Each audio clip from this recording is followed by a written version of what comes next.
కృష్ణానది యాజమాన్య బోర్డుకు తెలంగాణ ప్రభుత్వం మరో లేఖ రాసింది. ఏపీ ప్రభుత్వం అనుమతులు లేకుండా చిత్తూరు జిల్లాలో ఆవులపల్లి బ్యాలెన్సింగ్ రిజర్వాయర్ నిర్మిస్తుందని ఫిర్యాదు చేసింది. ఈ మేరకు కేఆర్ఎంబీ చైర్మన్ కు నీటిపారుదల శాఖ ఈఎన్సీ మురళీధర్ లేఖ రాశారు. ఇక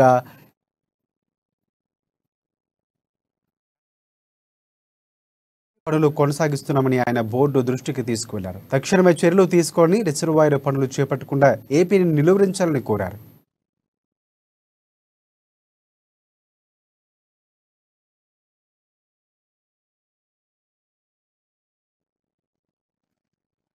బచావత్తు ట్రైబ్యునల్ ఉమ్మడి ఆంధ్రప్రదేశ్కు కేటాయించిన 811 టీఎంసీలో చిన్న నీటి వనరులు మినహాయించి మిగిలిన నీటిని 66.34 నిష్పత్తులు ఆంధ్రప్రదేశ్, తెలంగాణలు వినియోగించుకోకుండా వచ్చే నీటి సంవత్సరంలో 50% నిష్పత్తులు కేటాయింపులు ఉండాలని తెలంగాణ కోరింది.